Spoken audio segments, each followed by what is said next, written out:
So welcome back to another edition of the Effing Details Podcast. I am Mark Simmons, and you are? Jill Simmons. And we're on this side of the couch again, as it were, which means we obviously have a special guest with us. But before we introduce our special guest, our ask, as always, is please, please, please, we don't like to beg, but it's not above us. Subscribe to our YouTube channel. Follow us on YouTube. Follow us on Spotify or on Apple Podcast. And you can also find everything at effingdetails.com. Yeah. All right. And what's our email address? Any questions, email us at? Effing Details. Yeah, we always mess this up. Anything at effingdetails.com. Yes. Okay. So we are really excited to welcome our guest, brought him in all the way from Perth, Western Australia. Woo-hoo. That's what we do. Yep. Mr. Mark Graber. Hello, good morning. Hello, everybody out there in YouTube world. Hello. Hello. Thank you for taking the time with us. Yeah. Mark. My pleasure. Really Absolutely. appreciate it. Yeah. I mean, you and I have known each other. Well, we've all known each other since 2017, I think is the big thing. Yeah. And one of the things, especially for you and I, the very first time we met at an Earl's restaurant, and you started talking about your life, and I started about my life, and we're like, me too, and you're like, me too, and even to the point where the sticker you had on your laptop, the Haida Orca, is the exact same Haida Orca I have on my back. Yeah, exactly. You have a sister named Madeline, I have a daughter named Madeline, like it goes on and on and on, our synergies, and it's been really great, and we've done a whole ton of work together. And we're 2 months apart. Oh, our birthdays are 2 months to the day apart, same year. Yeah. Who knew? And we're both called Mark. We're both called Mark. We are. Do you have a middle name? It is Samuel. I don't have a middle name. You don't have a middle name? No middle name. Oh, I just removed my middle name. I no longer have a middle name. I'm just Mark. But Samuel is my grandfather's name. See? Oh, Right? there's another one. Wow. Yeah. It just doesn't end. Yeah. And so, Mark, our Effing Details podcast is really about, the idea of it was really because of getting stuck in the details. Right. And how many people around us, including us, used to get stuck in the details, which stopped us from doing epic shit. And you can swear here because that's what we can do. And then there's sometimes when details matter. Right. And so we have some questions for you. And by we, I mean we have some questions for you. I'm looking forward to it. Yeah. So how do you want to start off? Tell us about yourself. What do you want to know? About Mark. What do I want to know about I know there's Mark? a list of questions. I have so many questions. I think the number one question that I have at this moment is, when did you start surfing? When I was 9 years old. Oh, okay. My dad was a pretty good swimmer, so he was a body surfer. And in the days at Perth, we lived about 20 minutes from the beach. And we had this Holden car. There was no air conditioning. They call air conditioning down under before the cars are air conditioned, 2 windows down at 70 k's. And went to a beach called Trig Beach. Mm-hmm. And in those days, you used to use these, what you would call lilos. We'd call them surf mats, and they were like a canvas mat that you'd blow up. Had 2 handles at the top that you'd hang on to. If you went bare-chested, you had no nipple left by the afternoon surf. It rubbed off and was bleeding, so everybody had T-shirts. And then we started adding flippers at the back, so give you extra propulsion. And then I got my first foam surfboard when I was about 10, and started riding that like mad, and then fiberglass boards and boogie boards, which are the modern-day version of the surf mat. And nowadays I just ride longboard, single fin longboards. I've been fortunate to go all around the world doing that, and my son is mad into shortboards, so nowadays I'm either filming or taking his boards to the shop to be fixed. Yeah, so 9 years old, short answer. Wow, that's amazing. Yeah. I guess for us, it's like, when did you learn to ride a bike in Vancouver? 8 or 9. they're surfing and doing some crazy stuff. And skiing and snowboarding. Yeah. They're all about the same. Sure, Because you need the same balance, skateboarding. Yeah. You're not going to put a 2-year-old on a skateboard. You know what I mean? It's just, But we do, I put my 3-year-old on skis. So You did, yeah, they're pretty young when they go on skis. And I remember when you first got here and everybody learned you were from Australia and you love surfing, everybody would say to you, "Oh, you got to go to Tofino." Remember that? You got to go to you have to Tofino. go You got to go to to Tofino. Tofino. Yeah, what is that? Wish I had $1 every time I went there. Right? And you're like, it's cold. I get to surf at home when it's warm. Yeah, So we're exactly. warm water, so, Yeah. 16 degrees, board shorts, bathers that are shorts and rash vests. In the winter it is 3mm wetsuits. Yeah. And it's quality surf. They have the World Surfing Tour, goes to Margaret River every year, and all the way along the West Australian coast as the waves wrap around the Bombay and the bay and sweep into the western coast of Australia. You get all those swells that come across and they hit the point. Right. So they hit the southern point of Western Australia and they sweep all up the coast. So there's lots of great surfing spots. Sure. And it's an island, so it's compulsory. All the children in schools have to learn to swim. Oh, interesting. And the government absolutely subsidises all the swimming. It's called VAC swimming or vacation swimming. Right. And during the summer, they always put on 2 weeks of 10 days of swimming lessons at all different ages, which is fantastic. That really is. Yeah. So would you say that you're competitive when you surf?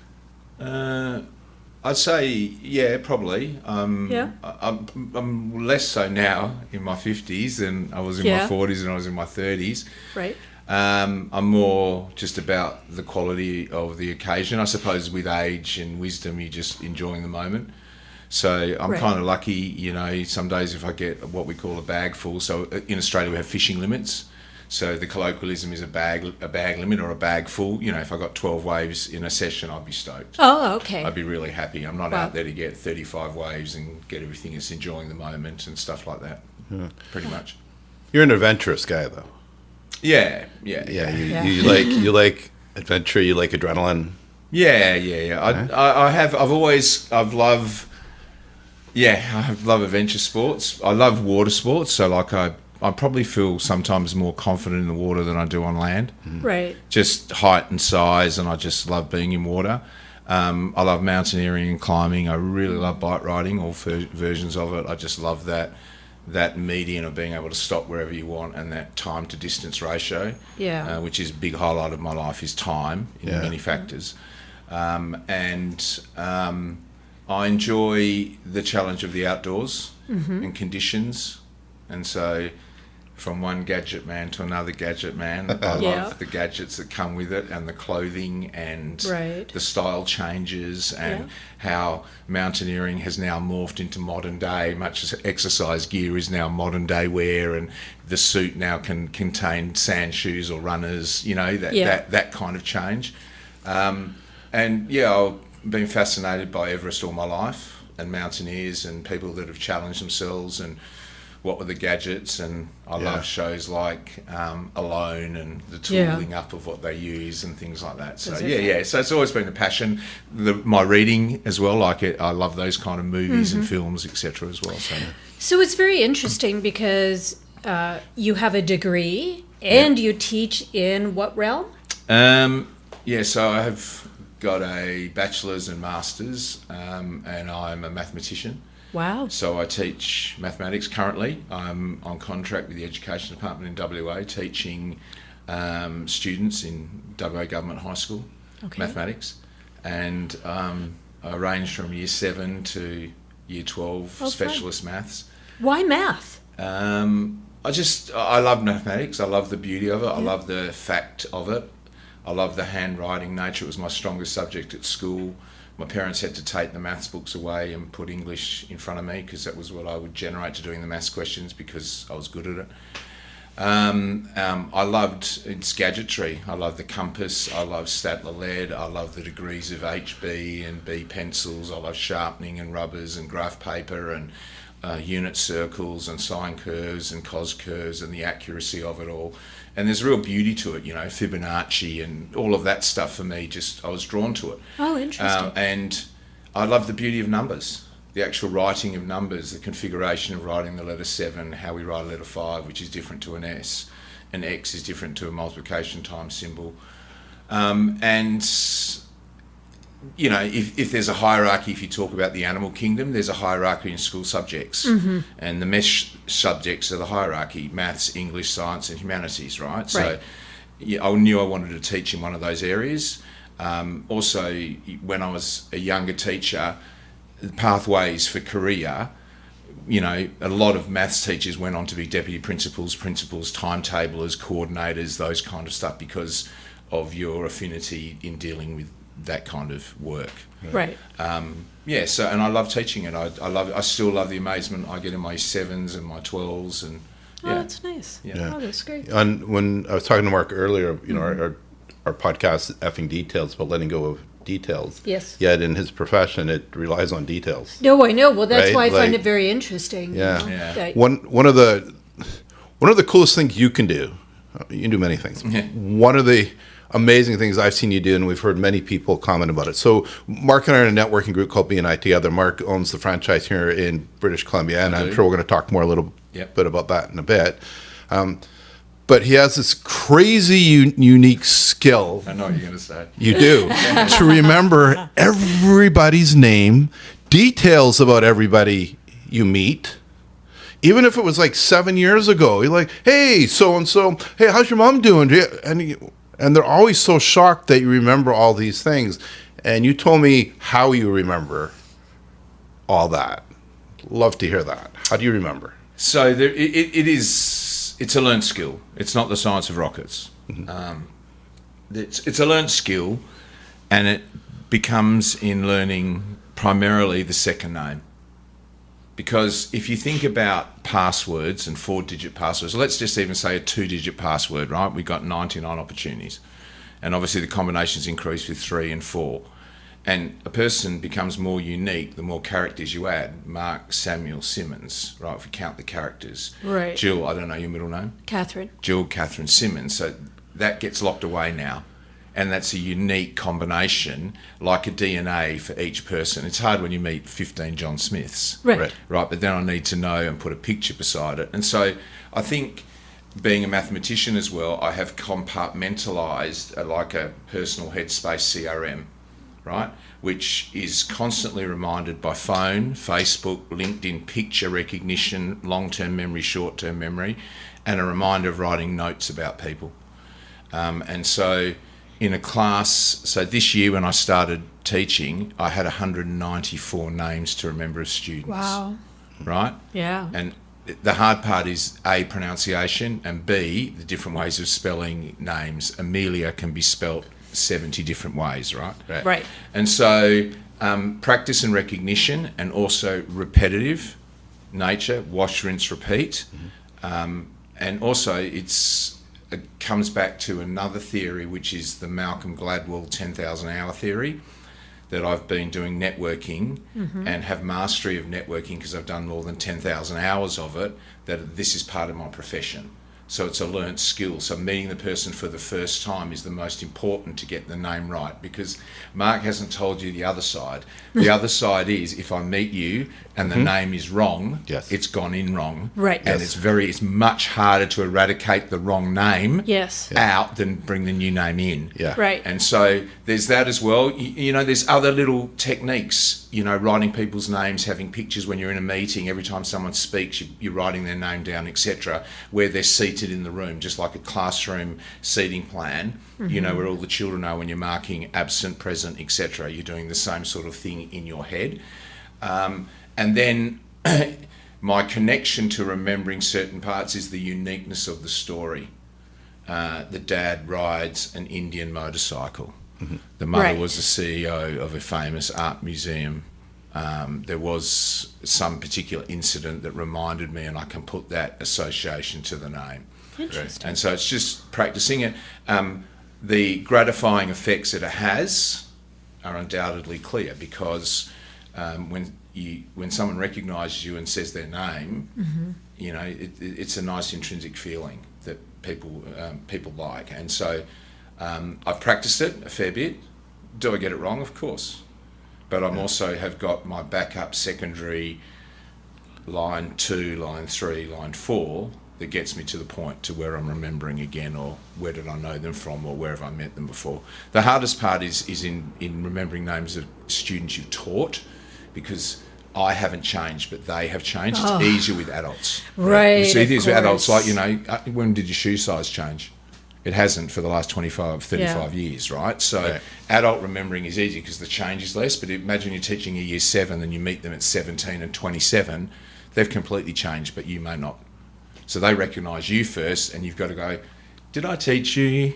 What school was it at? So me changing my hair color, does that mess you up? Probably. Yes. Yeah, definitely. Yeah. Messes me up. Yeah. So Yeah. I can imagine. Yeah. And also because I taught at a girls' school for 12 years, so all of their surnames changed. Oh, So of when course, you meet them, yes. so there's no recognition on the surname. So now that whole thing is flipped. It's flipped. Right, yeah. so I currently teach with 2 students that I taught, right? And so Claire was a different surname to what she's teaching with. And I'm like, I know you. I know you. Yes. She goes, yes, Mr. Graber. And I'm like, Yeah. where were we at? You know what I mean? Right. So that was great. So, learned skill, you have some mad skills in it, and there's other things going on in your head as well, which really contribute to that, right? At its base, though, one of the things I feel important things you had said that it's kind of applicable to anybody is you do a lot of writing. Like I watch you wherever. You are always writing, not so much doodling, but drawing, writing. You have journals and journals and journals. And I noticed for myself lately, like when I'm on calls or coaching calls or whatever it is, even if I'm just moving the pen on paper, I'm able to remember it more for some weird reason. And it hasn't been a normal thing for me. So part of what we do in the Effing Details is kind of guide or help or contribute to some things that some people didn't know that they could do. And networking is kind of a key to success in business, right? Totally. How important do you feel it is to be writing, to taking notes, to doing those kinds of things? So the broader question is that it's actually a dying skill. Mm-hmm. Yeah. That handwriting, and to me, I mentioned about the writing of mathematics and the tools we used, and Mark knows that I write in fountain pens. So I actually mark all of my students' work in fountain pen in green and reds, etc. And I'm really into my fountain pens. And because the skill of actual handwriting is disappearing in favour of voice to text and ChatGPT, where it's just printed for you and copy and pasting, the knowledge transfer is a pedagogical one. It's how we learn, and it's sort of how we remember. So if you've got jumping to the to the memory parts of the brain can happen while you're writing at the same time. It's like if you're turning your brain into thinking what I'm saying now into words. Imagine you had a ticker in front of your head, and just past is the words in front of your head going in front of you. Then you're remembering at twice the speed. So we used to do those speed reading, remember in schools when they did speed reading cards? Yeah. So I think that handwriting can replace that a bit in that it helps you remember. The other part is it maintains that you're focused. The other participants at the meeting see that you're focused. And it also is an opportunity for you to be creative and elegant, I think, because you can write in different, whether you use shading, bold, underline, note-taking. I tend to draw and scribble sometimes or do means. I'm very much into clouds and ideas. Right. And I'm a writer. I love writing. So, you know, I'm continually always throughout my life I've written books, and I'm currently writing as today.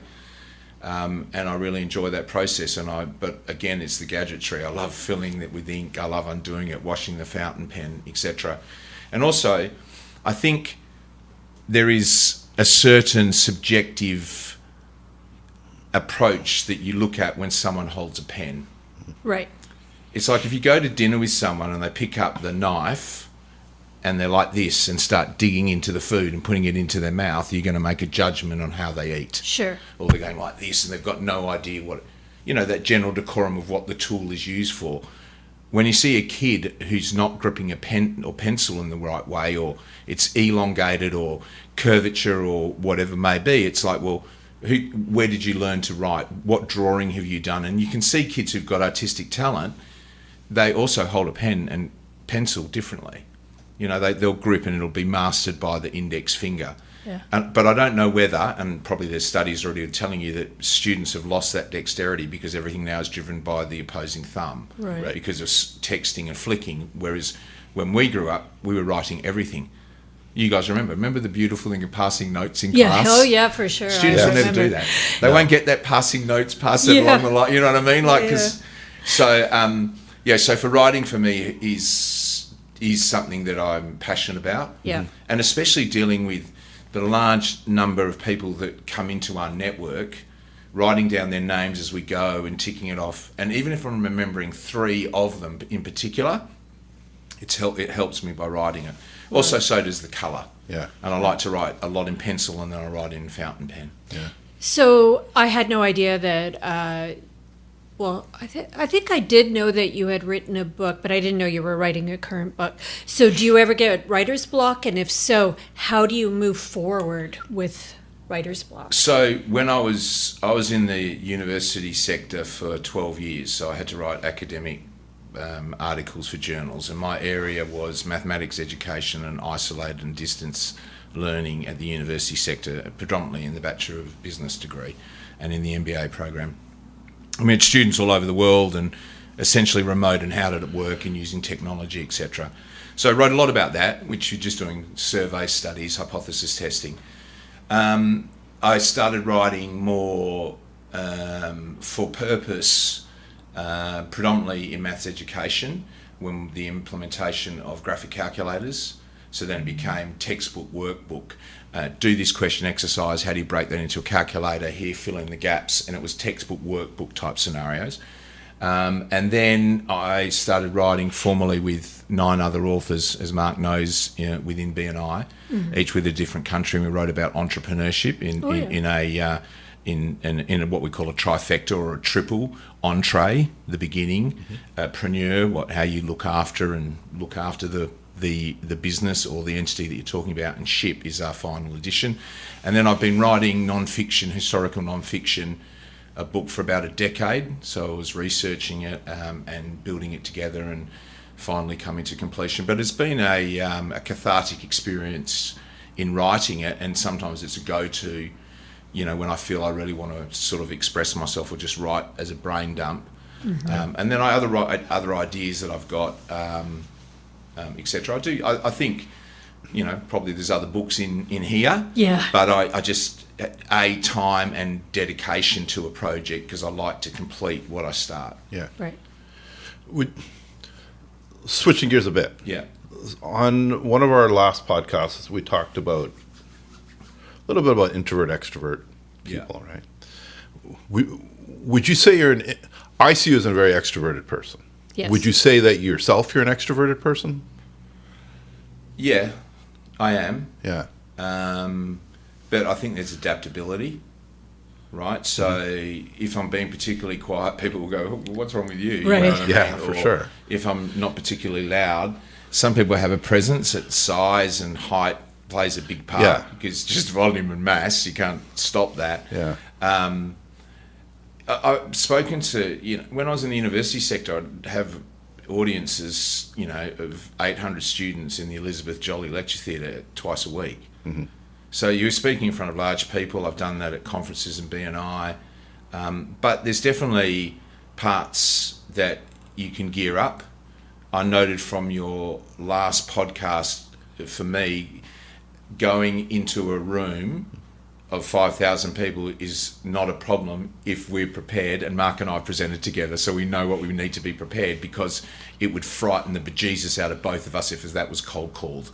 Right. Like suddenly we were called up in 5,000, please talk about this. Yeah. I don't think I'd be able to do this necessarily unprepared in front of 5,000. It would be too intimidating, because you'd be wanting to influence the audience rather than listening to what questions you're asking me. Yeah. Because you're worried about the response. Yeah, I do know that, and you and I have both had this happen to us multiple times, especially in regards to BNI network groups, when we show up and we're asked in the moment, hey, can you present on this? And we have like 32 seconds to prepare on it, but we're able to do it because we know the topic. Yeah. Right. We're pretty familiar with the topic. We can slot in, much like the rocket engines, you just bring in a module, boom, Yeah. do that. Yeah. And you and I can talk for that, so that's no problem. You know, I've seen you, Jill and I have seen you at conferences, and I don't think I coined the term the Graeber effect. I think it's been around for a while. But you'll see pictures of yourself, of Mark, talking in just groups or in a hallway or something, and there's all these people around him looking up at him, because he's very tall, with this wonder and excitement, and their eyes are gazing, just listening and taking you in, because you do have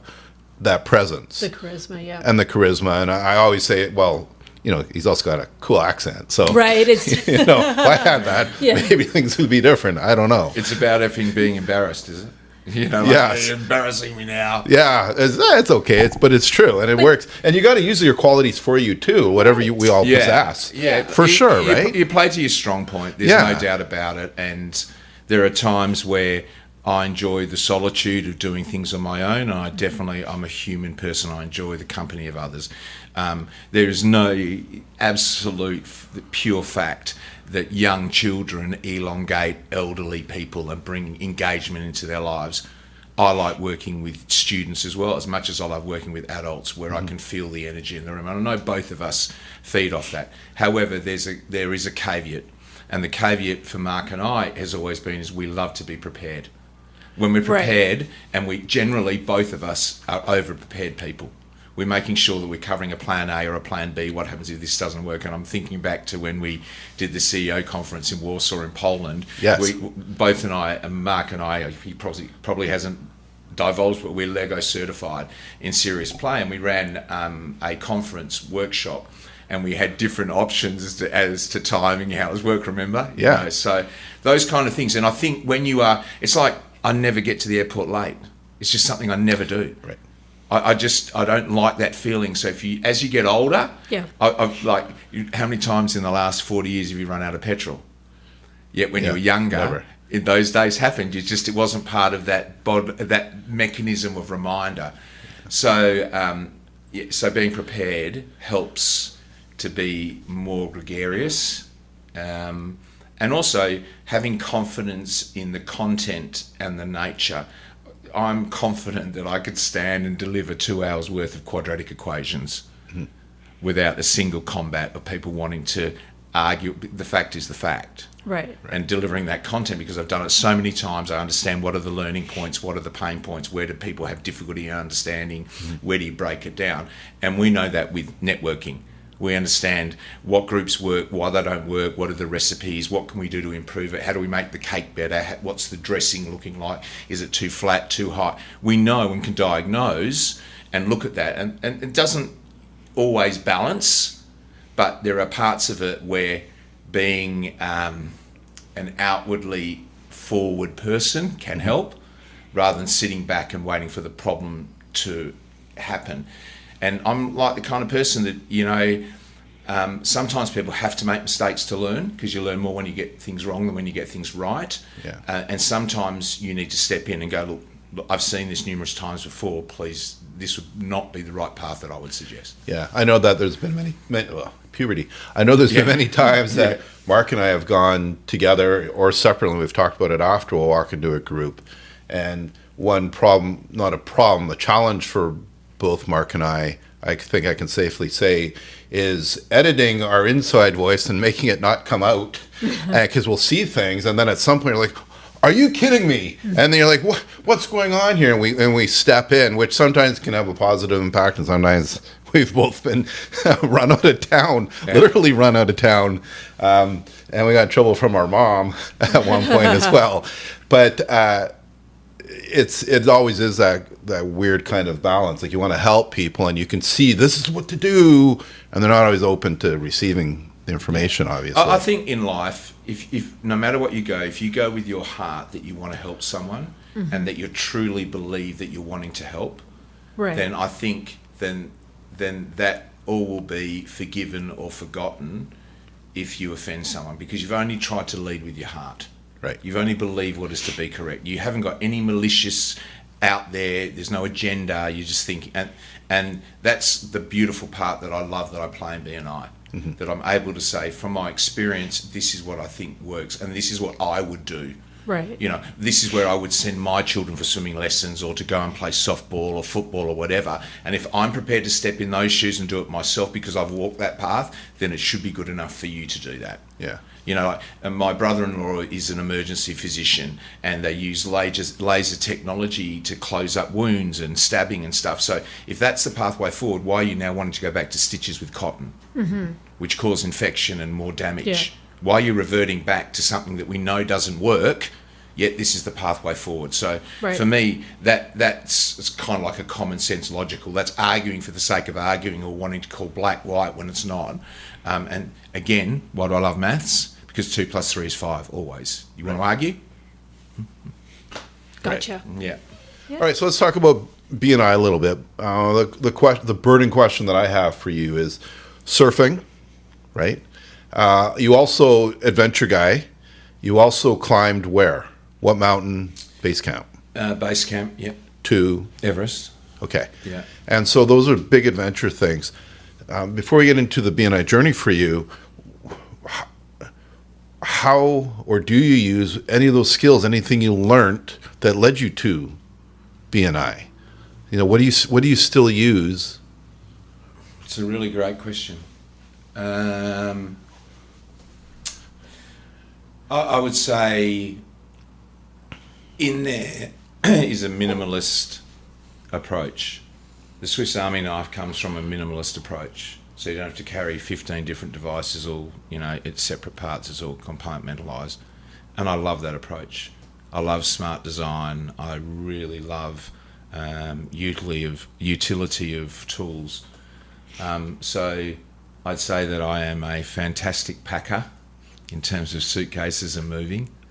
Again, the mathematics part of compartmentalising, the challenge of achieving new heights, but also recognising, you know, like unfortunately didn't happen in 96 when all those people, the largest deaths occurred on Everest, is because they didn't turn around at the right time and decided to hit Hillary's step and not make the decisions that they should have. You know, that when is the death zone, just like with surfing. I'm not surfing double head high anymore. I'm in my 50s. Right. So my son's in his 20s. That's for him. That's the challenge that he'll get to, and he'll go higher than I went.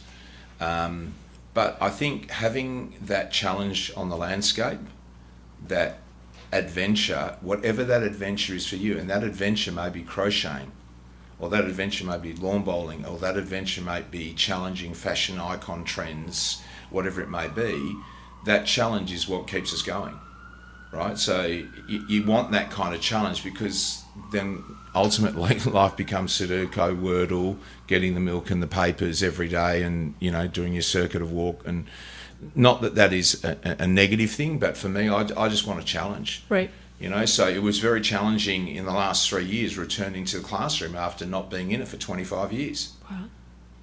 But what I recognised is that the classroom management stuff hasn't changed. The education transfer hasn't changed. The respect that you have for learning and belief in students and loving students and wanting them to do as successful as they can be hasn't changed. Has the technology? Completely.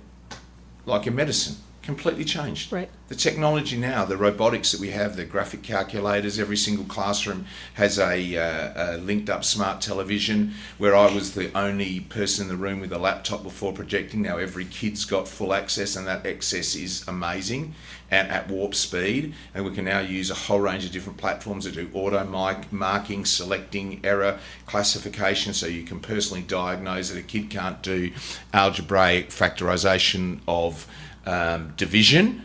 So you just set questions for that, but then this student needs percentage work, and that was all you would have to spend the time. And so yeah, massive changes in that front. So that adventure, that open landscape, I also love new things. Mm-hmm.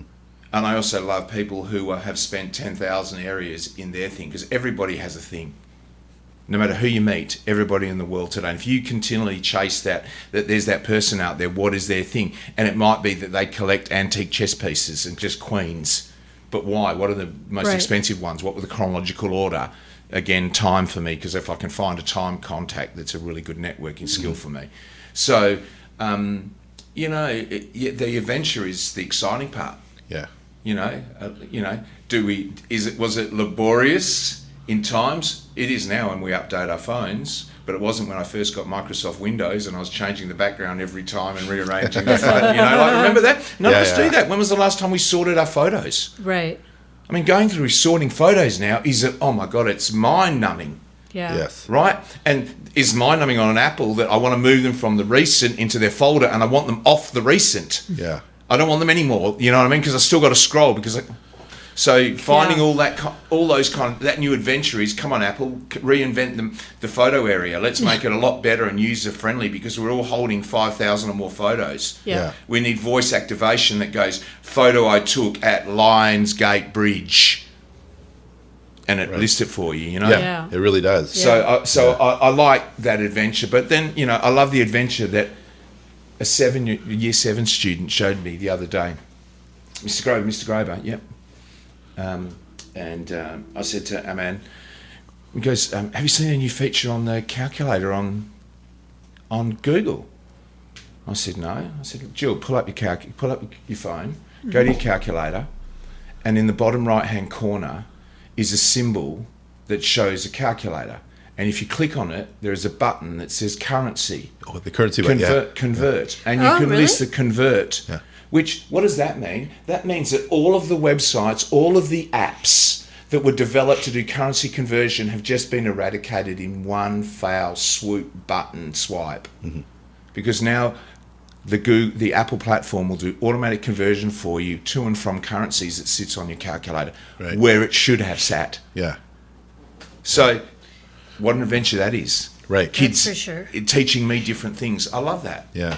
So that open world adventure where technology is going to take us. Right. I mean, the children of today and the digital natives will never get it because we grew up with Star Trek flip phones. We grew up with the Jetsons. Yeah. So they won't ever see those dreams. We grew up with MASH. Right. We saw all of that they won't understand the evolution of vinyl to CD, VHS to discs to streaming.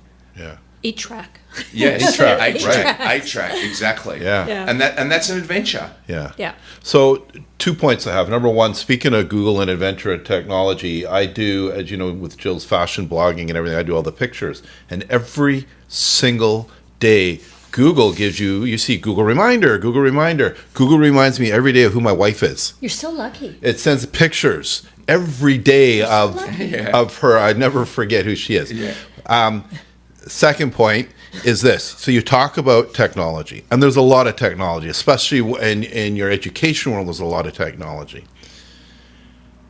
And then there's this back to basics thing, which is almost, my grandfather always used to talk about the cigar box. Oh, I hate the cash register. Just give me a cigar box. It's a lot easier, right? It's easy. And so networking. We've talked in our podcast about networking, the importance of networking, where to find your network, how to find your network. Even if you think you don't have one, you have one. And that's a big part of what we want to educate on.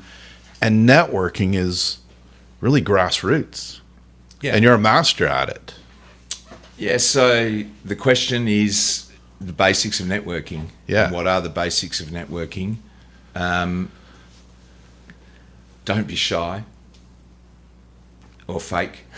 Mm-hmm. Yeah. You're not going to meet people if you don't talk to them. Be prepared. And that doesn't mean having a script. That means having a pen in your pocket, having business cards. Mark knows my routine, left and right back pocket, Sharpie in the right. It's all military. Right. Comes from that military background, which says, I've got my Sharpie here, I meet Jill Simmons.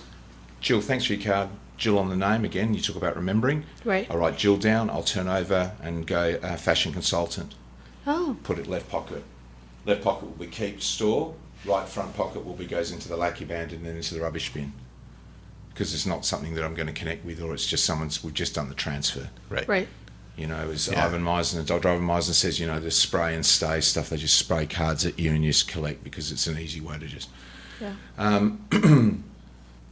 Fall forward. Be up front, know your numbers, speak in short sentences, have keywords that recognise you, dress appropriately to the job that you do, speak about the job that you do. Mm-hmm. speak and look at people in their eyes each time. Have a firm handshake, I believe, is important. Yeah. Recognise the culture that you're in.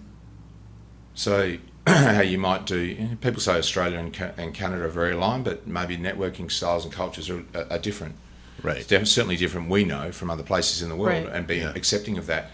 The other part that I think that I've always tried to do is, wherever I've been, I've always tried to learn someone else's language so that I can practice it. Even though I'm so basic at it, the mere measure of me accepting to try and learn some of their language is fantastic and is an accommodating thing to them. It shows vulnerability and also then accommodates and drives towards greater connection.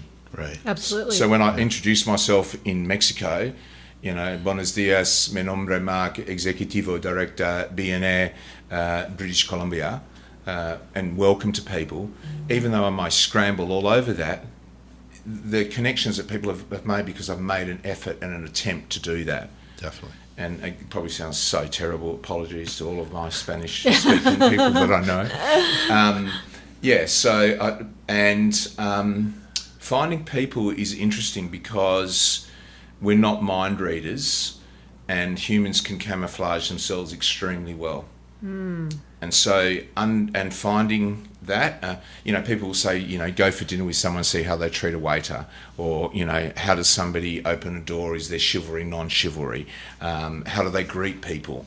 I think that you go in, basically you've got 2 ears and 1 mouth for a reason, so you should be listening more than you speak. Yeah. Right. And I think listening is a skill that needs to be so focused on today, especially because the rate of adult ADHD and entrepreneurs who are already thinking about the next question, the answer to the next question before listening to the question that was already asked. Right. And so they're moving that fast, but that's what they're used to because that's the behaviour of their world, is moving so fast. They're making so many decisions, single decisions in a day. And being laser focused. Yeah. None of us want an accountant that is also an artist and a bricklayer and a builder and also learning to be a plumber. And now I just want an accountant to be my accountant. Yeah, have hobbies and whatever, but I want someone that's doing that. Like side hustles are fantastic. We love all that. But, in the level of professionalism, I don't want my heart surgeon to suddenly decide that, he only wants to do that an hour a week. Right. Or I don't want my neurosurgeon. I don't want to be the first. You know what I mean? Like, Yeah. but Good so point. So Very good point. so for me, it's be laser focused. Yeah. Right. You and Jill have also a very similar skill that I've seen. I have it to a lesser degree, I would say, but you have a similar skill, is that you two are so incredibly super curious about the person across from you. True. I've watched both of you networking, and you ask just killer ass questions, and you have the ability to really build people up across. I watch you do it all the time, promoting the person across from you. Yeah. That's why they're looking at you, because you're doing those things, which is a crazy skill that I admire in both of you, that you have this ability to be so curious, ask the questions, and listen. Right. And listen. But we're all standing on the shoulders of greats. Politicians and parliamentarians have always learnt the double repeat in Parliament, so they'll make a comment. And the opposition has made 17 dreadful errors in the last fiscal year. And I'll repeat that the opposition, because they want that repetition, and again, that's a memory thing, etc., it's drilling down. The other part is as well, when people love talking about themselves. So if you want to find out more, question more, and they love people that are questioning them more or asking them curious, intelligent questions that they go, oh, wow, I haven't been asked that before. Right. Or how did you put that together? Because now they're thinking about, how are you thinking? Right. I guess the hardest person to do that with is when people are being monosyllabic. No, I don't know. Or you can see that they're not into. So when you've got people, that's my hardest personality to deal with, is the person that just doesn't give away much. It's a hard stone to break, right? And then I kind of figure to myself, well, okay, there's a two-way street. Right. There's a graceful exit needed. Correct. Yes. Time to move on. Exit stage left. That's it. Yeah. It's funny, I don't run into too many people like that, though. Most people, when you start to engage them, they really kind of open up and engage back. And you know what is one person said to me? And Hazel, who coined the Graeber effect, has said it as well, because strangers will come up to me and say certain things, right? Like out of the blue, and I don't even know them, right? Never met them before in my life. Right. But what I do know, because I can see it sometimes in Jill's videos, and I've definitely seen it with you, is people can see when you're working in your flame. They can see when you're passionate about what you do and that you love what you do. And it doesn't happen all the time, but when it does, people can see it, right? Right. And it's kind of like there must be this shining aura or, some kind of shining light that appears above you and people go, oh my God, maybe they see it, we don't see it. Right. But you know it when you feel it, because we just said it before, where did the time go by in this? It just goes by so fast. Right? Whereas you could be sitting waiting in a doctor's surgery for 30 minutes and it feels like 5 hours. Oh, absolutely. So working in your flame and being passionate about what you do, and I feel that I'm fortunate that I work, but I don't feel like I have a job. Right. Because I love what I do. I love going to teach these kids. I love it. It's fantastic. I feel privileged. Yeah. Absolutely privileged that I can still impart my knowledge, my education to them to make them stronger and pathways through school, etc. But ultimately what they give me back is tenfold more than what I give them. The energy, the stories, the currency, the fashions, the issues that children are dealing with today. So different from when I was raising children. And for you guys, when you're raising grandchildren, you know what I mean? Like, yeah. And the troublesome waters that some of them are paddling through. Mm-hmm. So, so it's if you have passion and you enjoy what you do, I think it comes out with you even having to say it. Yeah, definitely. Absolutely. So let's talk about BNI. Yeah. Right? Because everything has led you to BNI. Yeah. Business Network International. Yeah. It's global, which is why you're here and I'm here. Yeah. And Jill's here. Yep. Yeah. And we've seen the world together. Yeah. We have. Thailand and Warsaw. And it was when you talk about what's a cool experience in your life, standing on a stage at the Bristol Hotel in Warsaw, Poland, where we have 120 or 130 of those. In custom-made aprons. And we're wearing custom-made cool aprons, running a Lego workshop. Yeah. Remember that birdcage lift? Remember the lift there in the hotel? Incredible. It's crazy experiences that we've had because of this networking. So you never know where things are going to take you. Right. Right? And you've been through many sort of iterations. When I met you, had a web development company as well. Yeah. And you're in BNI, and you had just bought the franchises here in British Columbia with your co-executive director with Hazel. And let's talk about it. What got you here? What do you love about it? What keeps you up at night? I love the whole business of the BNI model from the start. Before we had 100,000 members. I love the model. I love the whole part. I felt that I'd found my people, and I was going in there as a web designer, having a web business, and making the amount of money I did in my first month was just incredible. And hello, could I replicate this? How do I replicate this? And then falling forward into various iterations in BNI in Australia, and then having a connection with great friends here, and then the opportunity to buy. And in 2 years' time, it's a decade we've been owners. It's incredible. And the journey of going through that and the learning, the adventure of doing it, seeing the bubble of excitement of brand new members, as both Mark and I experience in launching and chartering new groups, and they're just so excited coming to a brand new school for the first time, and now it's really going to work and the time is really here, etc. And being an entrepreneur from life. And wanting to be able to, I saw what an amazing opportunity British Columbia was. When I did my geographical studies and modelling, I just felt that there was just unbelievable opportunity. The socialisation factor and the way the Canadian community get together was just incredible for me. And I dream big. So what keeps me up at night is how do we get to 10,000 members? Mm.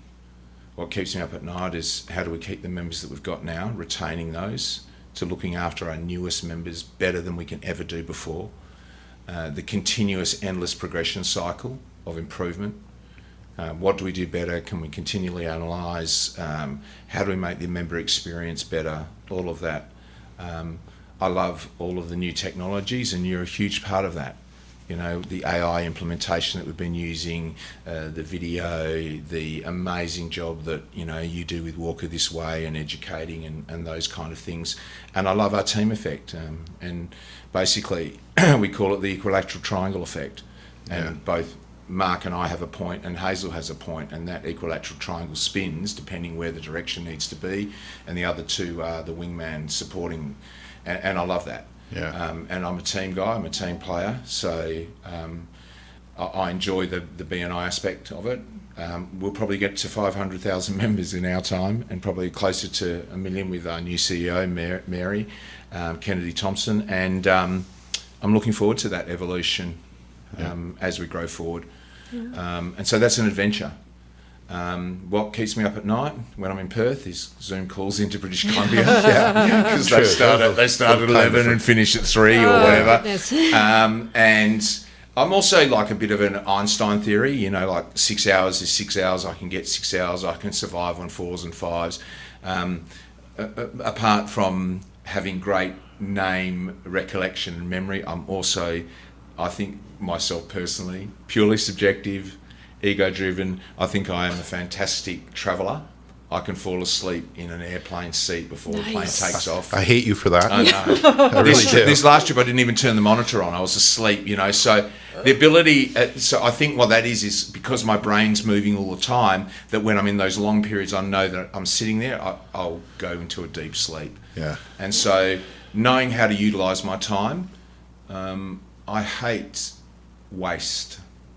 Yeah. I really hate waste, and so I love vintage. I love recycling, upcycling. Yes. I know you guys are big family favourites of that. Yep. And I like trying to, you know, work smart, not hard. Right. How can I do it quicker? And Mark emulates a lot of that for me, so I do model a lot from some of the stuff that you've taught me over the time, so as you know, and just better watch myself now. Yeah.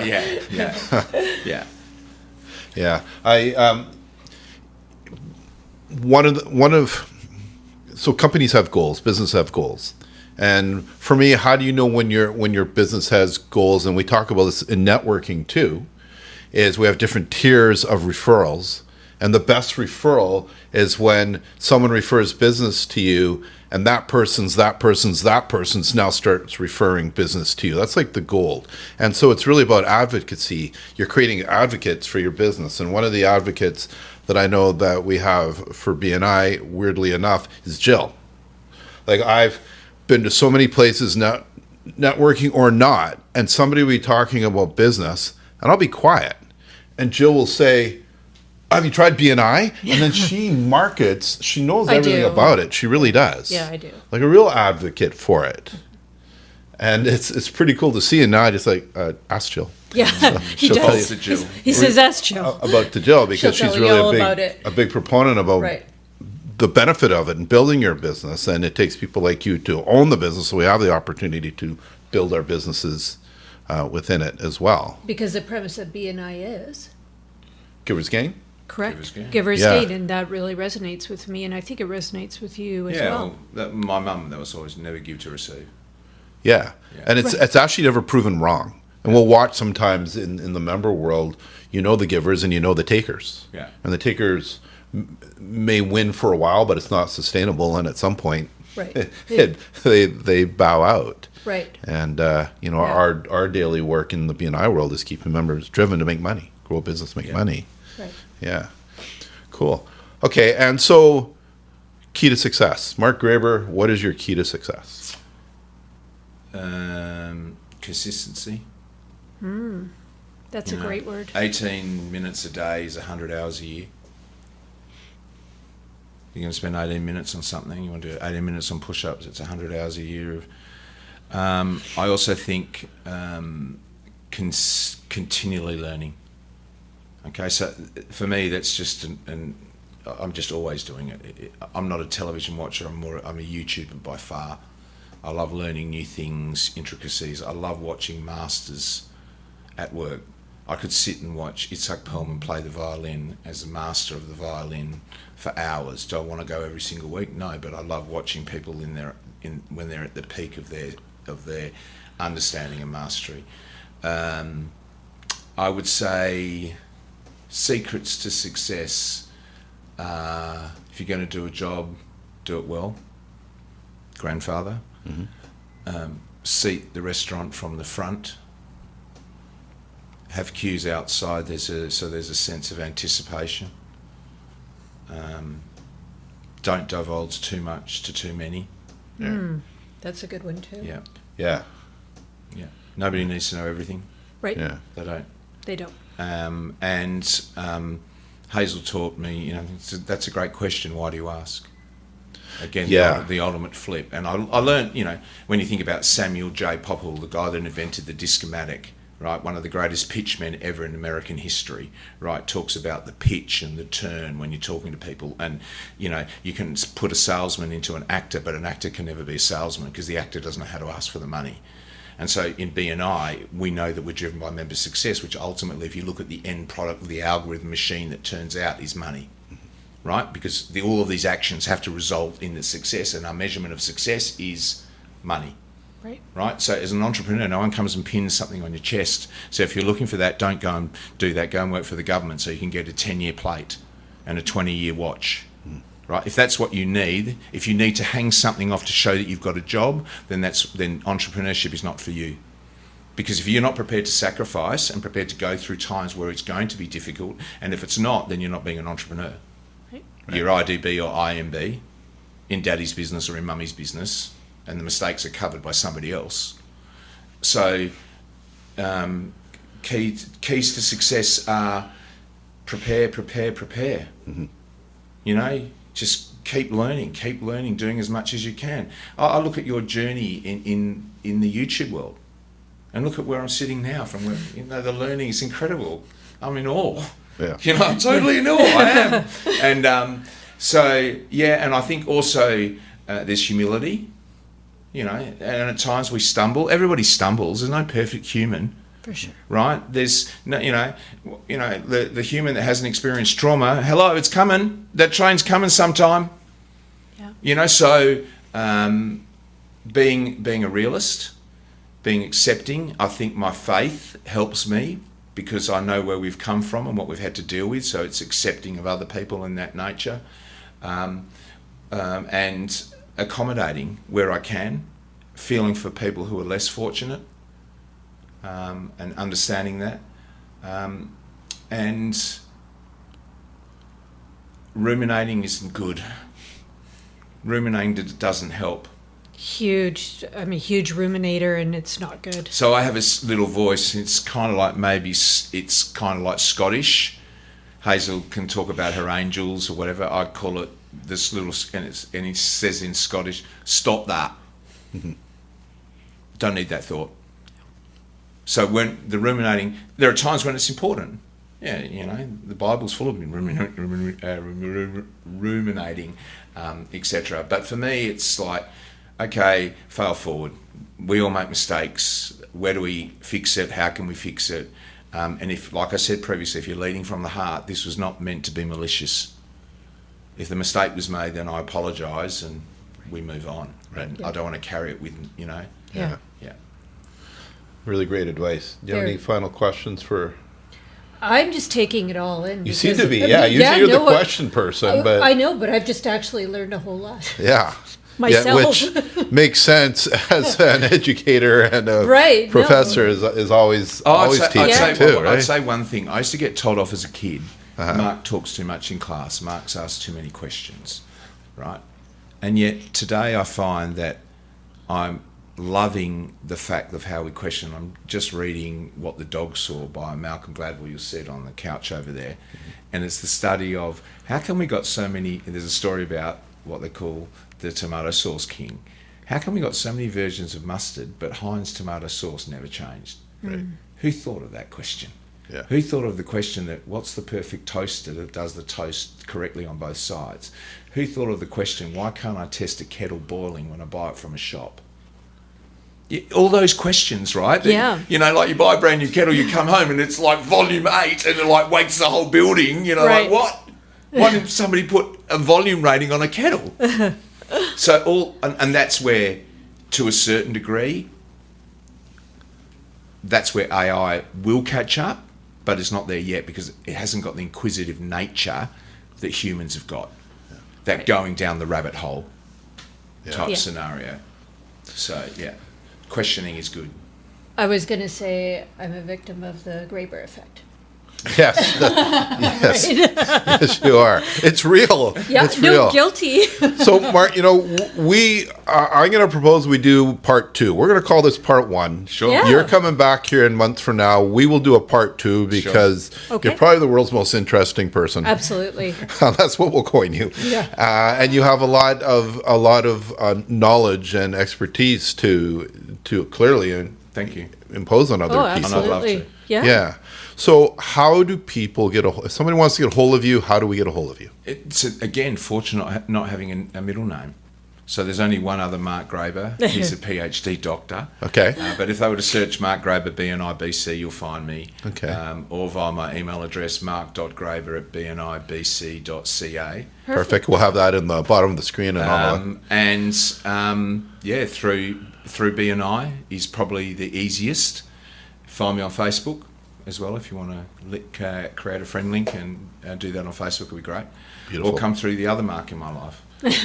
Yeah. You know, you can never have too many Marks in your life. Exactly. That's what we always say, right? And well, it's just bouncing emails. There is, Yeah. which is pretty funny.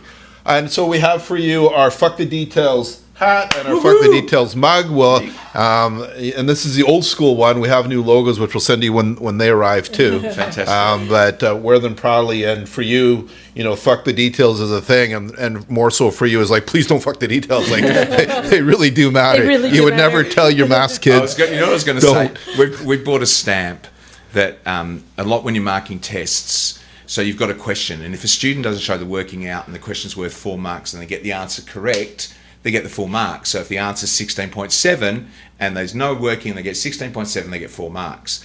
But if the answer is 16.7, they write 15.2, they get 0. But if they show some of the working out along the way, they get what we call part marks. And we call that show your follow through, or you'll show your working out, and we call it follow through as the markers.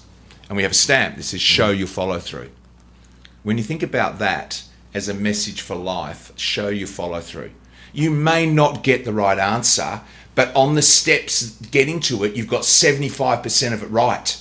You've only got to correct 25% and you'll get the right answer. Right. So it's that extra 25% that may be the difference between success and giving up.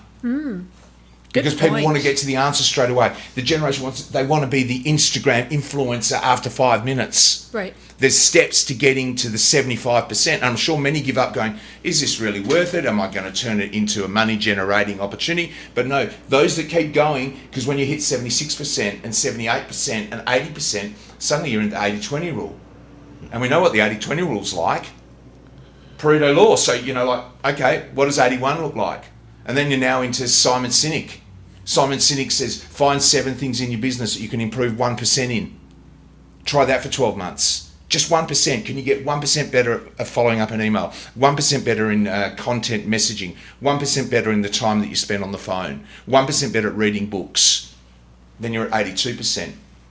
And then mastery comes and the success appears. And it's because you did the working out.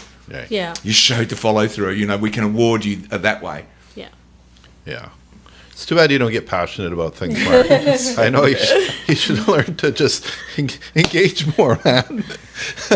Great. Great advice. So, Mark, we want to thank you for spending Thank you time so with much. us, Appreciate it. sharing your information with our viewers. We're looking forward to part 2. And again, if you want to reach out to mark.graeber@bnibc.ca, find him on Facebook, find him everywhere. Reach out to us. Anything at Effing Details. .com. We got that right. And thank you all for listening. Please remember to subscribe to our YouTube channel. Follow us on YouTube and Spotify and Apple Podcast. And you can also check out our website, effingdetails.com, where we also have our Fuck the Details swag. Thank you for being here. Thank you. See you guys.